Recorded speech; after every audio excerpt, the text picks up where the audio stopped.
प्रिय दोस्तों, इस वीडियो में 5 प्रेरक प्रसंग की कहानियां बताई गई हैं जो आपको कहीं न कहीं काम अवश्य आएंगी, जिनसे यह सीख मिलती है कि हमें सही लोगों की मदद करनी चाहिए, लेकिन दुष्ट और स्वार्थी लोगों की मदद कभी नहीं करनी चाहिए।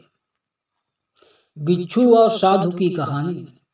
एक दिन एक साधु नदी किनारे बैठे ध्यान कर रहे थे। उन्होंने देखा कि एक बिच्छू पानी में गिर गया है और डूबने वाला है। साधु ने उसे बचाने के लिए हाथ बढ़ाया, लेकिन बिच्छू ने उन्हें डंक मार दिया। फिर भी साधु ने प्रयास किया और बिच्छू बार बार डंक मारता रहा। यह देखकर एक राहगीर ने पूछा, आप इसे बार बार बचाने की कोशिश क्यों कर रहे हैं, जब यह आपको डंक मार रहा है? साधु ने मुस्कुराकर कहा, इसका स्वभाव ही डंक मारना है, लेकिन मेरा स्वभाव मदद करना है।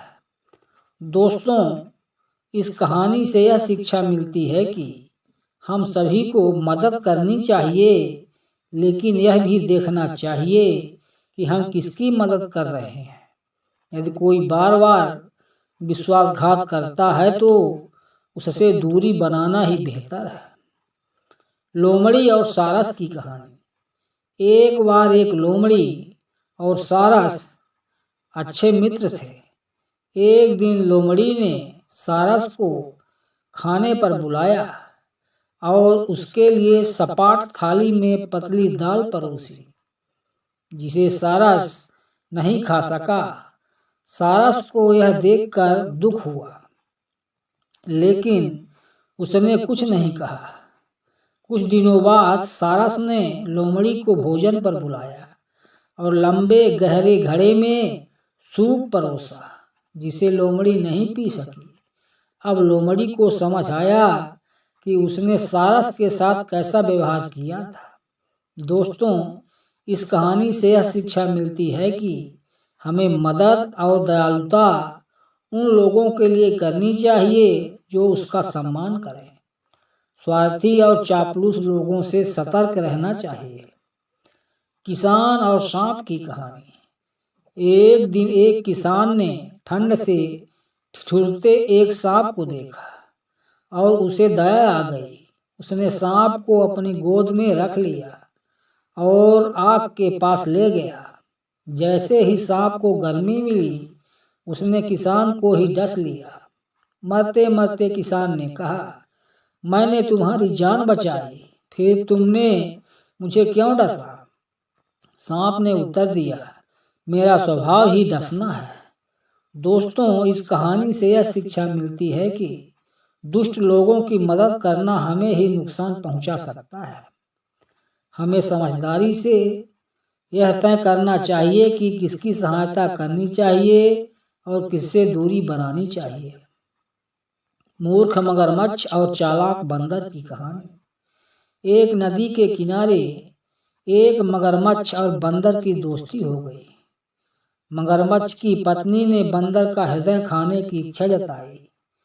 मगरमच्छ ने बंदर को बेवकूफ बनाकर उसे नदी के बीचों बीच ले जाकर कहा कि वह उसका हृदय चाहिए। बंदर चतुर था। उसने कहा, मेरा हृदय तो पेड़ पर है, मुझे वापस ले चलो। जैसे ही मगरमच्छ उसे किनारे पर ले गया, बंदर तेजी से पेड़ पर चढ़ गया और बोला, मूर्ख, दोस्ती का मतलब विश्वासघात नहीं होता। दोस्तों, इस कहानी से यह शिक्षा मिलती है कि किसी भी व्यक्ति की मदद करने से पहले उसकी नीयत को समझना जरूरी है। जो लोग धोखा देते हैं उनसे बचना ही सही है। भेड़िया और गड़रिया की कहानी। एक गांव में एक गड़रिया रहता था जो मजाक के लिए बार बार चिल्लाता, भेड़िया आया, भेड़िया आया। गांव वाले दौड़कर आते, लेकिन हर बार उन्हें पता चलता कि यह झूठ था। एक दिन सच में भेड़िया आ गया। गड़रिया ने फिर चिल्लाया, लेकिन इस बार कोई उसकी मदद के लिए नहीं आया। और उसकी सारी भेड़ें मारी गईं। दोस्तों, इस कहानी से यह शिक्षा मिलती है कि झूठे और धोखेबाज लोगों की मदद करना कभी कभी व्यर्थ होता है, क्योंकि वे दूसरे के विश्वास के लायक नहीं होते। फिर ये दोस्तों, हमें हमेशा दयालु और मददगार बनना चाहिए, लेकिन यह भी देखना चाहिए कि किसकी मदद की जा रही है। अच्छाई का गलत स्थान पर प्रयोग हमें ही नुकसान पहुंचा सकता है। फिर दोस्तों, यदि इन कहानियों से आपको कुछ सीख मिलती हो तो कृपया वीडियो को लाइक और चैनल को सब्सक्राइब करना ना भूलें।